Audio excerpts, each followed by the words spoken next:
नमस्कार, जीएसटीवी में आपનું સ્વાગત છે। હું છું ભદ્રેશ। સમાચારો પર નજર કરીએ તો એક મહત્વના સમાચાર અત્યારે સામે આવી રહ્યા છે રાહુલ ગાંધીને લઈને। રાહુલ ગાંધીને મોટો ઝાટકો લાગ્યો છે। તેમનું સદસ્યતા રદ કરવામાં આવી હોય તેવા સમાચાર સામે આવી રહ્યા છે। રાહુલ ગાંધીને રાજકીય રીતે સૌથી મોટો ઝાટકો જોવા મળી રહ્યો છે। કોંગ્રેસના રાહુલ ગાંધીનું સંસદનું સભ્યપદ રદ કરવામાં આવ્યું છે। થોડા સમય પહેલા વિદેશમાં તેમણે ભારત માટે અને લોકશાહી માટે જે નિવેદનો કર્યા હતા તેને આધાર રાખવામાં આવી રહ્યો છે, જેના આધાર પર લોકસભા સચિવાલયે નોટિફિકેશન ઇસ્યુ કર્યું હતું અને ઇસ્યુ કર્યા બાદ તેમની સદસ્યતા એટલે કે સભ્યપદ રદ કરવામાં આવ્યું છે। માનહાનિ કેસમાં રાહુલ ગાંધીને સુરત કોર્ટે 2 વર્ષની સજા ફટકારી છે। देखिए, उनको सत्य बोलने के लिए वो राहुल जी को डिस्क्वालीफाई करने के लिए सारे प्रयास किए हैं और सच बोलने वालों को लोकतंत्र के उसूलों के अनुसार और संविधान के तहत और उसकी रक्षा के लिए और जनता के हकूक के लिए लड़ने वालों का मुंह बंद करने के लिए उनको सदन से बाहर डाला गया है। और ऐसी कौन सा बड़ी अपराध थी कि डिफेमेशन केस में जिस व्यक्ति को कोई संबंध नहीं है और वो व्यक्ति कोई बैकवर्ड क्लास का फॉरवर्ड क्लास का ये क्वेश्चन भी नहीं है, लेकिन जो लोग यहाँ पर से पैसे लेके भागे, जो नीरव मोदी होंदे हो, ललित मोदी होंदे हो, मल्ल्या होंदे हो, वो क्या बैकवर्ड क्लास के थे क्या?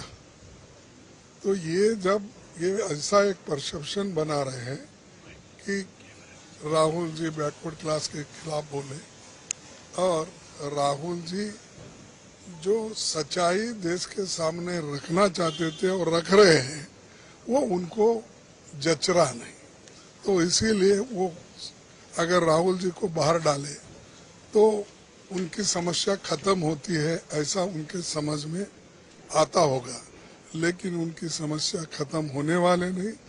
ये जो जॉइंट पार्लियामेंट्री कमेटी का डिमांड है, जेपीसी का डिमांड है, हम रखेंगे, लड़ते रहेंगे और डेमोक्रेसी की हिफाजत के लिए हमको जेल भी जाना पड़े हम जाएंगे। हमारी पूरी पार्टी तैयार है। अब कम से कम हमारे 100-125 लोग भी जेल गए हैं, अब लड़ते रहे। अब आगे क्या करेंगे? आगे क्या होगी? आज गांधी की सदस्यता आज 5 क्या कोर्ट में जा रहे हैं? अरे सुनो तो एकदम तुम ही हमारा मीटिंग 5 बजे कांग्रेस ऑफिस में हमने बुलाया है।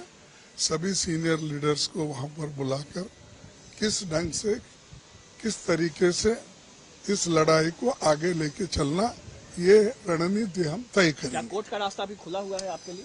रणनीति बोले तो सब आ गया उसमें। जिस तरह सर लेकिन मेंबरशिप गई है इस तो राहुल गांधीने साचું બોલવાની સજા મળી હોય તેવું ખડગેનું નિવેદન સામે આવ્યું છે। રાહુલ ગાંધીએ લલિત મોદી, નીરવ મોદી માટે જે નિવેદન કર્યા હતા તેને લઈને સજા આપવામાં આવી હોય તેવું ખડગે દ્વારા નિવેદન આપવામાં આવ્યું છે અને કહેવામાં આવ્યું છે કે 5 વાગે કોંગ્રેસની મીટિંગ બોલાવવામાં આવશે અને તેમાં વિચાર વિમર્શ કરવામાં આવશે, ચર્ચા કરવામાં આવશે, રણનીતિ બનાવવામાં આવશે કે આગામી સમયમાં કોંગ્રેસ દ્વારા કેવા પગલાં ભરવામાં આવે છે તેને લઈને ખડગે દ્વારા મીડિયા સમક્ષ નિવેદન આપવામાં આવ્યું છે। ત્યારે રાહુલ ગાંધીની સદસ્યતા એટલે કે સભ્યપદ લોકસભામાં રદ કરવામાં આવ્યું હોય ત્યારે સુરતમાં સેશન્સ કોર્ટ દ્વારા માનહાનિના બદનક્ષી કેસમાં 2 વર્ષની સજા સંભળાવવામાં આવી છે। ત્યારબાદ આ પગલું ભરવામાં આવ્યું છે। બીજેપીના એક સંસદ દ્વારા લોકસભાના સ્પીકરને ઓમ બિરલાને પત્ર લખીને જે સમિતિ હતી તે સમિતિ દ્વારા પત્ર લખવામાં આવ્યો હતો, ત્યારબાદ નોટિફિકેશન બહાર પાડવામાં આવ્યું હતું અને ત્યારબાદ રાહુલ ગાંધીનું સભ્યપદ રદ કરવામાં આવ્યું હોય તેવા સમાચાર વહેતા થયા છે। કોંગ્રેસ અત્યારે એક્શનમાં આવી ગઈ છે। કોંગ્રેસના ઉચ્ચ અધિકારીઓથી લઈને ઉચ્ચ નેતાઓ દ્વારા અને વરિષ્ઠ નેતાઓ દ્વારા પણ ચર્ચા વિચારણા કરવામાં આવી રહી છે કે રાહુલ ગાંધીનું આ જે સભ્યપદ રદ કરવામાં આવ્યું છે ત્યારબાદ હવે કયા પ્રકારની તેઓ લડત અને રણનીતિ બનાવે છે તેની પર સૌ કોઈની નજર કેન્દ્રિત રહેશે। સરમુખત્યારશાહીનું શાસન લાવવાનો પ્રયત્ન થઈ રહ્યો છે। પોતાના મિત્રોને બચાવવા માટે દેશના પ્રધાનમંત્રી શ્રી દેશના લાખો એલઆઈસીના પોલિસી ધારકો હોય કે લાખો બેંકોના ખાતા ધારકોના અબજો રૂપિયા ખતરામાં મૂકી શકે, દેશની તમામ એરપોર્ટો હોય, પોર્ટ હોય એ પોતાના મિત્રોને ખૈરાત તરીકે લૂંટાવી શકે, કાળા કાયદા બનાવી અને ખેડૂતોને દબાવવાનો, ડરાવવાનો, ખેતી ખતમ થઈ જાય અને ઉદ્યોગપતિઓ પાસે ખેતી આવે એવા પ્રયત્નો થઈ શકે આ જાતના જે પણ અનૈતિક નિર્ણયો થાય, જે પણ દેશના લોકોને કે દેશને હાનિ કરતા નિર્ણયો સરકાર કરે, દેશના લોકો પર જ્યાં પણ અન્યાય થાય, અત્યાચાર થાય, તો એની સામે બોલવાવાળો એક જ નેતૃત્વ દેશ પાસે છે, રાહુલ ગાંધી. અને જ્યારે જ્યારે મહિલાઓ પર અત્યાચારની વાત કરી, ખેડૂતોને અન્યાયની વાત કરી, ઉદ્યોગપતિ મિત્ર અદાણી હોય કે બીજા હોય, એમને માટે દેશની તિજોરીને દેશના લોકોના ભોગે લાભ કરાવવાની વાત કરી, ત્યારે સરકારે હંમેશા એમને ડરાવવાનો, દબાવવાનો પ્રયત્ન કર્યો. ઈડીના નામે પૂછપરછ કલાકો સુધી થાય, ખોટા કેસો કરી અને દેશના જુદા જુદા રાજ્યોમાં હેરાન પરેશાન કરવામાં આવે. અને કોર્ટોમાં પણ, જેમ ગુજરાતમાં સુરતની કોર્ટનું એક જજમેન્ટ આવ્યું, પણ આખી પ્રક્રિયા જુઓ તો જે રીતે ન્યાયતંત્રની પ્રક્રિયાએ કેસમાં થવી જોઈએ કરવામાં ના આવે, ક્યાંક અધવચ્ચે જજની બદલી થઈ જાય, ક્યાંક કેસને લાંબો ખેંચવા માટે હાઈકોર્ટના ટેકનિકલ કારણોસર કેસ લાંબો ખેંચવામાં આવે, અને જે રીતે જજમેન્ટ આવ્યું ને એક જ દિવસમાં એના નામે જે રાહુલ ગાંધીની સદસ્યતા રદ કરવાનું પગલું આ ભારતીય જનતા પાર્ટીની સરકારે લીધું છે. એનાથી સ્પષ્ટ છે કે દેશમાં કોઈ પણ વ્યક્તિ સરકાર સામે અવાજ ઉઠાવે તો એને દબાઈ દો, કોઈ પણ વ્યક્તિ સરકારના ખોટા નિર્ણયોનો વિરોધ ના કરે, કોઈ પણ વ્યક્તિ આંદોલન ના કરે, કોઈ પણ વ્યક્તિ એમના ભ્રષ્ટાચારને ખુલ્લો ના પાડે, એ માટે ડર અને ભયનો માહોલ ઊભો કરવાનો આ પ્રયાસ છે. આજે સંસદના નિર્ણયથી દેશમાં લોકશાહી ખતમ કરી અને ફરી પાછો અંગ્રેજોને પણ શરમાવે એવું સરમુક્ત્યા શાસન લાવવાની શરૂઆત કરી છે. ત્યારે હું ચોક્કસ માનું છું કે રાહુલ ગાંધી એવું નેતૃત્વ છે કે જેણે ક્યારે જેલની ચિંતા નથી કરી, એણે ક્યારે વ્યક્તિગત હાનિ થશે એની ચિંતા નથી કરી. અને આ તો એવો પરિવાર છે કે જેમાં ઇન્દિરાજીએ પોતાના દેશ માટે પોતાનું જાનના બલિદાન આપ્યા, એ રાજીવ ગાંધીએ આતંકવાદના ખાત્મા માટે પોતાના જાનના બલિદાન આપ્યા. આજે એ રાહુલ ગાંધીને ડરાવવાનો પ્રયત્ન થાય છે, પણ એ શાસકોને પણ કહેવા માંગીએ છીએ, ગમે તેટલો પ્રયત્ન કરો, એક મહાત્મા ગાંધી પણ અંગ્રેજોથી નહોતા ડર્યા અને મક્કમતાથી લડીને દેશને આઝાદી અપાવી હતી. આ નવા પરિપ્રેક્ષમાં રાહુલ ગાંધી પણ ડરવાવાળું નેતૃત્વ નથી. લડીશું અને આ દેશમાં જે નવા અંગ્રેજોનું શાસન પ્રસ્થાપિત થઈ રહ્યું છે એમને પણ એ શાસનમાંથી દૂર પણ કરીશું ને લોકોનો અવાજ બુલંદીથી રજૂઆત કરવાનું જે સંઘર્ષનો માર્ગ પસંદ કર્યો છે એમાંથી સેજ પણ રીતે પીછેહટ નહીં થાય. દેશના લોકોએ પણ સમજવું પડશે કે આજે દેશમાં પ્રજાની અવાજને જે બુલંદ કરવાવાળું નેતૃત્વ છે એને ડરાવવા દબાવવાનો પ્રયત્ન થઈ રહ્યો છે, એને હેરાન પરેશાન કરવાનો પ્રયત્ન થઈ રહ્યો છે. પણ બધાને ખબર છે કે સત્યને પરેશાન કરી શકાય છે, સત્યને હરાવી શકાતું નથી. એમ આ લડાઈમાં પણ રાહુલ ગાંધીના નેતૃત્વમાં દેશ માટે એક એક કોંગ્રેસજન લડતો રહેશે. તો એક પછી એક કોંગ્રેસના નેતાઓની પ્રતિક્રિયા સામે આવી રહી છે. પહેલા કોંગ્રેસના કેન્દ્ર લેવલ પર જે નેતા છે મલ્લિકાર્જુન ખડગે તેમના દ્વારા પ્રતિક્રિયા આપવામાં આવી હતી. ત્યારબાદ ગુજરાતમાંથી અમિત ચાવડા દ્વારા પણ રાહુલ ગાંધીના સભ્યપદ રદ થવા પર નિવેદન આપવામાં આવ્યું છે. સત્ય પરેશાન થઈ શકે છે પણ હારતું નથી તેવી વાત અમિત ચાવડા દ્વારા કરવામાં આવી છે. અને રાહુલ ગાંધીના નેતૃત્વમાં આગામી દિવસોમાં તેઓ લડત ચાલુ રાખશે તેવું અમિત ચાવડાએ નિવેદન કર્યું છે. અને ભારત દેશની અંદર લોકશાહીમાં કોઈપણ અત્યાચાર સામે બોલવા માટે સૌથી મહત્વનું જો નેતૃત્વ હોય તો તે રાહુલ ગાંધી છે તેવું પણ નિવેદન અમિત ચાવડા દ્વારા કરવામાં આવ્યું છે. આખરે હવે સમગ્ર દેશની નજર કેન્દ્રિત છે રાહુલ ગાંધીના સભ્યપદ રદ થવા બાદ કોંગ્રેસ દ્વારા કયા પ્રકારના પગલાં ભરવામાં આવે છે, કેવી રણનીતિ બનાવવામાં આવે છે તેને લઈને ચર્ચા છે. अगर इस प्रकार की चीज कोर्ट ने फैसला सुनाया है तो मैं कोर्ट पर कोई टिप्पणी नहीं करूंगा.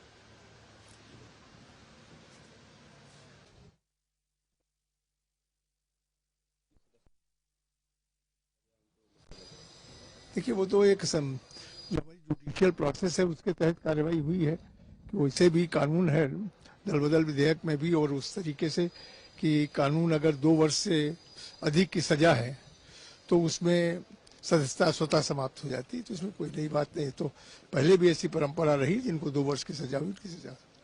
आगे जिस तरह से एक्शन हो रहा है, कोर्ट ने फैसला सुनाया, डिस्क्वालिफिकेशन हो गया, आगे कांग्रेस के लिए किस तरह से मुसीबतें बढ़ती जा रही हैं? तो कांग्रेस के लोगों को तय करना है कि देखें किस तरीके से लोकतांत्रिक व्यवस्था में बजाय इसके कि लगातार बहिष्कार और लगातार यहाँ पर संसदीय कार्य में व्यवधान डालने से अच्छा है कि मिलजुल करके बैठ करके काम करें और अपना जो विपक्ष का काम है आप सरकार की नीतियों की आलोचना करें, लेकिन हंगामा करने से तो कोई हल नहीं निकलता है। તો એક પછી રાજકીય પ્રતિક્રિયાઓ સામે આવી રહી છે, કોંગ્રેસ નેતાઓ પણ પ્રતિક્રિયા આપતા નજરે પડી રહ્યા હોય ત્યારે મારી સાથે ફોન લાઈન પર જોડાયા છે હરી દેસાઈ કે જેઓ રાજકીય વિશ્લેષક છે। હરીજી, આપનું સ્વાગત છે જીએસટીવીમાં। જી હરીભાઈ, સૌથી પહેલો સવાલ કે લોકશાહીનું ક્રૂર મજાક ગણવામાં આવી રહ્યો છે કોંગ્રેસ તરફથી, આપ શું માની રહ્યા છો કે લોકશાહીના જે માપદંડોની આપણે વાત કરીએ છીએ આ રીતે આ પરિસ્થિતિમાં જ્યારે કોઈ નિવેદનના આધાર પર સભ્યપદ રદ થઈ જાય કેટલું યોગ્ય અને કેટલું વ્યાજબી લોકશાહીના ભાગરૂપે લાગે છે આપને? મને લાગે છે ભારતીય જનતા પાર્ટી રાહુલ ગાંધીથી ખૂબ ગભરાઈ ગઈ છે। ભારત જોડો યાત્રા પછી જ એને જે પ્રતિસાદ મળ્યો છે એનાથી એ ખૂબ ગભરાયા છે અને એટલા માટે જ રાહુલને સતત ટાર્ગેટ કરવામાં આવ્યો છે। બીજું, રાહુલે જે ધારો કે નિવેદન કર્યું અને ગઈકાલે સુરતની અદાલતે 2 વર્ષની સજા ફરમાવી એ સંદર્ભમાં એમનો આટલી જલ્દી એટલે તત્કાળ જ, કારણ કે એમને તો 30 દિવસનો સમય આપ્યો છે કે ભાઈ તમે જેને ઉપલી કોર્ટમાં જઈ શકો છો એ ધારો કે ઉપલી કોર્ટમાંથી એ સજા સામે એમને સ્ટે પણ મળી શકે છે, એક એમનું કન્વિક્શન પણ રદ થઈ શકે છે, છતાં ભારતીય જનતા પાર્ટીના નેતાઓને રાહુલ ગાંધી ગૃહમાં ખપતા નથી, એટલા માટે જેને આટલી ઉતાવળ કરવામાં આવી હોય એવું મને લાગે છે। બીજું, રાહુલ ગાંધીએ પેલો ઓર્ડિનન્સ ફાડી નાખ્યો તો તમને ખ્યાલ હોય ડોક્ટર મનમોહનસિંહ ની સરકાર હતી ત્યારે કે ક્રિમિનલ જે હોય, ભ્રષ્ટાચારી જે હોય, જેમને 2 વર્ષથી વધારે સજા થઈ હોય એ લોકો જેને એ ગૃહમાં ન હોવા જોઈએ। રાહુલ ગાંધી એવો કોઈ ક્રિમિનલ નથી, આમાં એનો કોઈ ભ્રષ્ટાચાર નથી। બિલકુલ આ છે ને એક નિવેદન કરવામાં આવ્યું છે, વિવાદાસ્પદ નિવેદન। હરીભાઈ, આપ અમારી સાથે જોડાયેલા રહો। અત્યારે બીજી ફોન લાઈન પર અમારી સાથે ભારતીય જનતા પાર્ટીના નેતા અનિલ પટેલ પણ જોડાયા છે। અનિલભાઈ, આપનું સ્વાગત છે જીએસટીવીમાં। જી જી અનિલભાઈ, ભારતીય જનતા પાર્ટી પર હવે ઠીકરું ફોડવામાં આવી રહ્યું છે કે ભારતીય જનતા પાર્ટી રાહુલ ગાંધીથી ડરી ગઈ છે। જે બોલવામાં આવ્યું હતું કે સંસદમાં બોલવા દેવામાં નથી આવતો, હવે ખરેખર વાસ્તવિક રીતે તેમની બોલતી બંધ કરાવી દીધી છે ભારતીય જનતા પાર્ટીએ। મને એવું લાગે છે કે રાહુલ ગાંધીનું જે પ્રકારે વર્તન રહ્યું છે સંસદમાં અને સંસદની બહાર એક સાંસદ તરીકે વર્તન આખા દેશે જોયું છે, નંબર 1। નંબર 2, હજુ હમણાં જ રાહુલ ગાંધી બોલ્યા હતા કે હું અનફોર્ચ્યુનેટલી સાંસદ છું, એટલે લોકશાહીનું અને સંસદનું કેટલું મોટું અપમાન છે। અને એ અપમાનના સંદર્ભમાં કહું તો અત્યાર સુધી રાહુલ ગાંધીએ સંસદને ક્યારેય ગંભીરતાથી લીધી જ નથી। તમે ક્યાંક સંસદમાં લોકસભાના ફ્લોર પર સુઈ ગયા હોય, ક્યારેક આંખ મીટ કરતા હોય, ક્યારેક કોકને ઝપટી આપતા હોય, અને રાહુલ ગાંધીના વક્તવ્ય પણ તમે જુઓ જી તો અનિલભાઈ, આ બધો આધાર માનો છો તમે? અનિલભાઈ, આ બધી બાબતો તમે જે ઉલ્લેખ કરો છો એ મુખ્ય આધાર છે એનું સભ્યપદ રદ થવા માટે? મુખ્ય આધાર તો નામદાર કોર્ટે જે નક્કી કર્યું છે એ જ મુખ્ય આધાર છે, અને કાયદામાં પ્રાવધાન છે, એ પ્રાવધાનના આધારે નિર્ણય લેવાયો છે।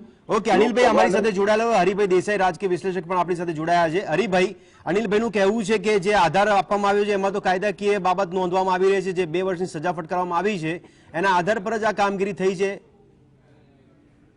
જે અદાલતે સજા ફટકારી છે એ જ અદાલતે એમને મહિનાનો સમય આપ્યો છે ઉપલી અદાલતમાં જવા માટે, અપીલમાં જવા માટે। ઉપલી અદાલત એમનો કેસ રદ પણ કરી શકે, સજા રદ પણ કરી શકે એમ છે। એ સંજોગોની અંદર આટલી બધી ઉતાવળ કેમ હતી ભારતીય જનતા પાર્ટીના નેતાઓને, શાસકોને? અને બીજું કે એનો અર્થ બહુ સ્પષ્ટ છે, રાહુલને રાઈટ ટુ રિપ્લાય મળવો જોઈએ। હાઉસમાં એ જયારે મેમ્બર હતા ત્યારે એમને છે ને રાઈટ ટુ રિપ્લાય નથી મળ્યો, કારણ કે લોકસભાની અંદર એમની ઉપર જે કોઈની ઉપર આક્ષેપો થયા હોય એને છે ને રાઈટ ટુ રિપ્લાય મળવો જ જોઈએ, તો એ કેમ એમને નકારવામાં આવે છે? ઓકે હરિભાઈ, આપણે અનિલભાઈ પાસેથી જવાબ પણ મેળવી લઈએ। હરિભાઈ કહી રહ્યા છે કે આટલી બધી ઉતાવળ કરવાની કોઈ જરૂર નથી, અને જેમ હરિભાઈ કીધું એ પ્રમાણે અનિલભાઈ કે ઉપલી કોર્ટ છે એ કદાચ સજા રદ પણ કરી શકે છે, શા માટે આટલી બધી ઉતાવળ? જો રાઈટ ટુ રિપ્લાય ની વાત કરી રહ્યા છે હરિભાઈ જી, તો Rahul Gandhi right to reply ની કોર્ટમાં સગવડ હતી જ, એમને માફી માંગી લેવાની હતી। શા માટે આટલા મોટા સમાજનું અપમાન કરવામાં આવ્યું? જે એમના સબકોન્શિયસ માઇન્ડમાં એક જે રાજાશાહીનો જે સ્વભાવ છે અને એ જે શાસન 70 વર્ષ સુધી સંભાળ્યું એ જે સ્વભાવ છે એના કારણે એ પાવર ફેન્ટસીમાં જીવી રહ્યા છે. એટલે એમને આજે પોતે સત્તામાં નથી એ સ્વીકારવા જ તૈયાર નથી. તો જુદા જુદા કોર્ટમાં એમની સામે ડિફેમેશનના કેટલા બધા કેસીસ પેન્ડિંગ છે. અરે પણ અનિલભાઈ, કદાચ નીચલી કોર્ટમાં માફી નથી માંગી પણ ઉપલી કોર્ટમાં હરિભાઈ કીધું અનિલભાઈ પ્રમાણે કદાચ સજા માફ પણ થઈ જાય, આ ચુકાદો બદલાઈ જાય. એમની પાસે અધિકાર છે. આની સામે બી કોર્ટમાં જવાય. એમની પાસે આખી ફોજ છે. અચ્છા, વકીલોની ફોજ છે. તો એ આ ડિસિઝનની સામે બી કોર્ટમાં જઈ શકે છે. નહીં પણ આટલી બધી અનિલભાઈ, હરિભાઈ જે વ્યાજબી સવાલ ઉઠાવ્યો કે ઉતાવળ શા માટે ઉપલી કોર્ટમાં જવાનો, જો કોર્ટે 30 દિવસનો સમય આપ્યો હોય તો શા માટે ઉતાવળ? ઉતાવળ છે કે નહીં એ કોર્ટને નક્કી કરવા દો. આપણે જજ બનવાની કે વકીલ બનવાની કોશિશ નહીં. અનિલભાઈ, આ તો ભારતીય જનતા પાર્ટીના સાંસદે જ આ બધી શરૂઆત કરીને પણ જો આમાં એવું છે કે એ કોઈ પણ ચીકરું ફોડવું હોય તો ભાજપ ઉપર આજે ફોડી રહ્યા છે. ક્યારેક નરેન્દ્ર મોદી પર એ ખરેખર ડરી ગયા છે જનતાના ચુકાદાથી. અરે પણ અનિલભાઈ, લોકસભામાં સમિતિ બનાવનાર વ્યક્તિ તો ભાજપનો સાંસદ જ છે ને. જો તમને કહું કે જે રીતે નિર્ણય લેવાયો છે એ વૈધાનિક નિર્ણય છે. વૈધાનિક નિર્ણયના સંદર્ભમાં જે અધિકાર મળેલા છે એના આધારનો આ નિર્ણય છે અને એ નિર્ણય અયોગ્ય હશે તો એ કોર્ટમાં જઈ શકે છે. ઓકે હરિભાઈ, અનિલભાઈ નું કેવું છે કે અયોગ્ય નથી, આ વૈધાનિક છે. મારે રિલીવ થવું પડશે. હું પેલું મંદિર. ઠીક છે અનિલભાઈ, ખૂબ ખૂબ આભાર અમારી સાથે જોડાવા બદલ. હજુ ભાઈ જી હરિભાઈ, પ્રશ્ન એ છે, હું રાઈટ ટુ રિપ્લાય જે કહી રહ્યો છું, લોકસભામાં રાઈટ ટુ રિપ્લાય ની વાત કરી રહ્યો છું. હા બિલકુલ. પણ હરિભાઈ, અહીંયા જે વાત કરવામાં આવી રહી છે, એક બાજુ ભારતીય જનતા પાર્ટીના સાંસદ દ્વારા સમિતિ બનાવીને લોકસભાને પત્ર લખવામાં આવ્યો હતો અને લોકસભાના સ્પીકર દ્વારા નોટિફિકેશન ઇસ્યુ કરવામાં આવ્યું. આમાં આપને ક્યાંય શંકા લાગે છે કે બંધારણ પ્રક્રિયામાં ક્યાંય ખામી રહી ગઈ હોય અને એટલા માટે આ પ્રક્રિયા ખોટી કહેવાશે? મારી દ્રષ્ટિએ જેણે ફરિયાદ કરી છે સુરતની અદાલતમાં, જે ફરિયાદી છે એ ફરિયાદી હાઈકોર્ટમાં જઈને એકવાર કેસ કેમ એની કાર્યવાહી ન ચાલે એને માટેની માગણી કરે છે. જજ બદલાય છે પછી જેને ફરીને કાર્યવાહી ચાલુ થાય એની માગણી કરે છે. તો આ શું ચાલી રહ્યું છે? અને બીજું કે જે સુરતના માનનીય ન્યાયાધીશે 30 દિવસનો સમય આપ્યો છે અપીલમાં જવા માટેનો, તો એ એટલી બધી ઉતાવળ કેમ હતી ભારતીય જનતા પાર્ટીના શાસકોને? હરિભાઈ, હવે વિકલ્પ બંધારણીય વિકલ્પ શું જોઈ રહ્યા છો આપ, રાહુલ ગાંધી કે કોંગ્રેસ માટે? સોરી, રાહુલ ગાંધી કે કોંગ્રેસ માટે બંધારણીય વિકલ્પ શું જોઈ રહ્યા છો હવે આ પરિસ્થિતિમાં? નહીં, એ તો એમણે નક્કી કરવાનું છે, કોંગ્રેસે નક્કી કરવાનું છે. જી. અને બીજું કે એ છે ને અદાલત, ઉપલી અદાલતમાં જવાના છે એવું એમણે જાહેર કરેલું છે. નહીં પણ હરિભાઈ, એક સવાલ થાય છે કારણ કે જાણકારી છે ઉપલી કોર્ટની આપણે વાત કરી એટલે સુપ્રીમ કોર્ટ આવે છે. 2005 નો કિસ્સો યાદ આવે છે કે જેમાં પૈસા લઈને સંસદમાં સવાલ પૂછવા બદલ 11 સાંસદોનું સભ્યપદ રદ કરવામાં આવ્યું હતું. સુપ્રીમ કોર્ટે એને યોગ્ય ઠેરવ્યું હતું.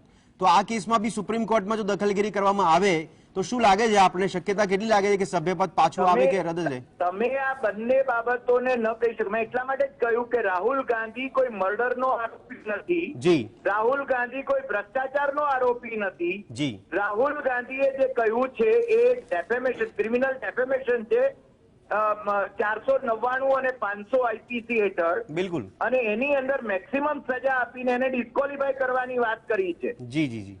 હકીકતમાં આ કેસ પ્રાઇમા ફેસી એને દાખલ કરી શકાય કે નહીં એ જ મોટો પ્રશ્ન છે. પણ હરિભાઈ, એક જાણકારી આપણી પાસેથી મેળવી છે કે જ્યારે 2 વર્ષની સજા સંભળાવવામાં આવી તો આને મુખ્ય આધાર બનાવીને સભ્યપદ સંસદનું રદ થઈ શકે ખરી? નહીં, એ તો સંસદનું સભ્યપદ રદ થઈ શકે કારણ કે 2 વર્ષની સજા એમને થઈ છે, પરંતુ એમને એ સજાનો અમલ ક્યાં થયો છે? બિલકુલ. પણ હરિભાઈ, એટલા બધા સ્વચ્છ લોકો સંસદમાં બેઠા છે કે જે લોકો કોઈ પ્રકારના કેસ સાથે સંકળાયેલા નથી અને તેમનું સભ્યપદ ચાલુ છે. એટલે એવા બધા આપણી સંસદમાં જ નહીં, ધારાસભામાં પણ ક્રિમિનલ રેકોર્ડ ધરાવતા કેટલા બધા છે. જી જી જી હરિભાઈ, રાહુલ ગાંધીને ટાર્ગેટ કરવામાં આવી રહ્યા છે એ બહુ સ્પષ્ટ છે. ઓકે હરિભાઈ, ખૂબ ખૂબ આભાર અમારી સાથે ફોન લાઈન પર જોડાવા બદલ. દર્શક મિત્રો, રાજકીય વિશ્લેષક તરીકે હરિભાઈ જણાવ્યું પ્રમાણે કે એટલો મોટો ગુનો નથી પણ તેમ છતાં ભારતીય જનતા પાર્ટી રાહુલ ગાંધીથી ડરી ગઈ હોય તેવી સ્થિતિનું નિર્માણ થયું હોય તેવું હરિભાઈ દેસાઈ દ્વારા અમારી સાથે ફોન લાઈન પર કહેવામાં આવ્યું છે.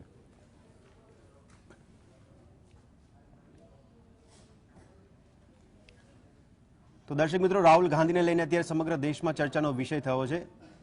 અમારા સંવાદદાતા ધવલ અમારી સાથે જોડાયા છે, તેમની પાસેથી માહિતી મેળવીશું. ધવલ, જણાવશો રાહુલ ગાંધીને લઈને જે એક્શન લેવામાં આવી છે, રાજકીય વિશ્લેષકે એવું જણાવ્યું છે કે એક બાજુ ભારતીય જનતા પાર્ટી ડરી ગઈ છે, કારણ કે 2 વર્ષની સજા જ્યારે સુરતની સેશન્સ કોર્ટે સંભળાવી છે એના માટે 30 દિવસનો સમય આપ્યો છે ઉચ્ચ કોર્ટમાં એને પડકાર આપવા માટે, અને એ પહેલા એક્શન લેવામાં આવી છે. ધવલ, જી ભદ્રેશ, વાત કરવામાં આવે તો જો સુરતની અંદર જે 2019માં બગતકચીનો જે કેસ કરવામાં આવ્યો હતો, બગતકચીના કેસની અંદર રાહુલ ગાંધીને ગઈકાલે સુરત સેશન્સ કોર્ટ દ્વારા 2 વર્ષની સજા અને 2,000નો દંડ સાથે 10,000ના બોન્ડ ઉપર જામીન પર છોડવામાં આવ્યા હતા. પરંતુ જે લોક સંસદીયની પ્રણાલી પ્રમાણે જે કહેવામાં આવે તો કોઈ પણ જે લોક પ્રતિનિધિ હોય તેને સજા થતી હોય છે, તો લોક અધિકારની જોગવાઈ મુજબ તેમને જે સસ્પેન્શન જે હોય છે તેમનો હોદ્દો તે રદ કરવામાં આવતો છે. તે જ પ્રમાણે કદાચ લોકસભાના અધ્યક્ષ દ્વારા આ નિર્ણય લેવામાં આવ્યો એવું પણ જોવામાં આવ્યું છે. પરંતુ એક સમયે જોવામાં આવે તો કેટલાક નેતાઓ ઉપર આવા કેસ ચાલી રહ્યા છે, પણ હજી સુધી તેના ચુકાદાઓ પણ નથી આવી ચૂક્યા. પરંતુ આ એક ચુકાદો આવ્યો છે, એક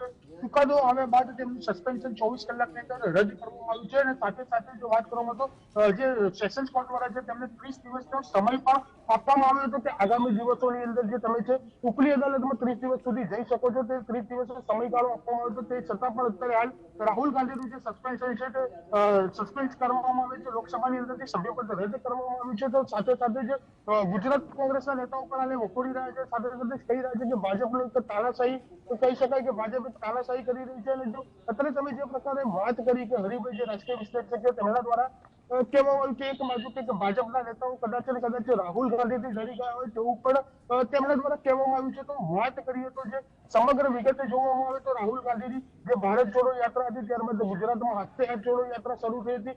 ગુજરાતમાં 156ની સીટો તો આવી હતી, પરંતુ ક્યાંક ને ક્યાંક ભાજપને જે પ્રમાણે રાજકીય વિશ્લેષકો કહ્યું તે પ્રમાણે ડર પેસી ગયો હોય તો કોંગ્રેસ હવે ઉભી થતી હોય તેવું પણ તેમને લાગી રહ્યું હતું. તેથી જ કદાચ આ પગલું સરકાર દ્વારા લેવામાં આવ્યું, પરંતુ એક બંધારણીય રીતે જોવામાં આવે તો લોક પ્રતિનિધિના જોગવાઈ હેઠળ આ રદ થઈ શકે છે. બિલકુલ ધવલ, ખૂબ ખૂબ આભાર સમગ્ર માહિતી બદલ. તો દર્શક મિત્રો, રાહુલ ગાંધીને લઈને જે મહત્વના સમાચાર આવ્યા છે તેને લઈને કોંગ્રેસ હવે એક્શનમાં જોવા મળી રહી છે. 2 પરિસ્થિતિનું નિર્માણ થતું જોવા મળી રહ્યું છે. હવે સભ્યપદ રદ થયું છે, તેને લઈને પણ ઉપલી કોર્ટમાં કોંગ્રેસ જાય તેવી શક્યતા સેવામાં આવી રહી છે. બીજી બાજુ સુરત સેશન્સ કોર્ટ દ્વારા જે 2 વર્ષની સજા સંભળાવવામાં આવી છે તેને પણ પડકારવા માટે ઉપલી કોર્ટમાં જવા માટેની કોંગ્રેસની તૈયારી જોવા મળી રહી છે. और जहां जाएंगे चले जाएंगे, लेकिन जेपीसी करवा कर रहेंगे, घर घर जाएंगे, गांव गांव जाएंगे, पूरे देश में जाएंगे. और मोदी जी को मजबूरी में ये जेपीसी लागू करना पड़ेगा. नहीं करेंगे तो हम आखिरी दम तक इनसे हिसाब मांगेंगे. अफसर आगे की रणनीति आपकी क्या होगी? उधर वो तो खड़गे जी तय करेंगे. उधर नड्डा जी कह रहे हैं कि अरे नड्डा जी, अरे एक बात सुन लो, नड्डा जी आप ब्राह्मण हैं, उच्च वर्ग के हैं, आपने कभी ओबीसी के बारे में कभी बात की है? अरे ओबीसी का आरक्षण किसने किया है?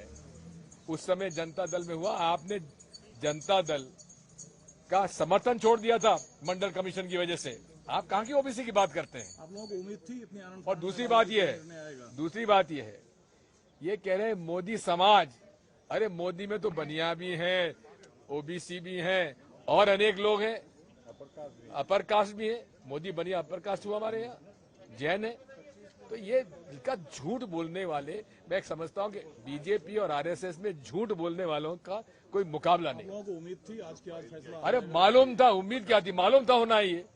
क्या कारण है कि 3 साल पहले एक मुकदमा दायर होता है और चुनाव, उसके बाद 2017 का उनका भाषण है, उसके बाद जो जिसको आपत्ति है वो कहता है कि अभी मैं इसमें कोई कार्रवाई नहीं चाहता.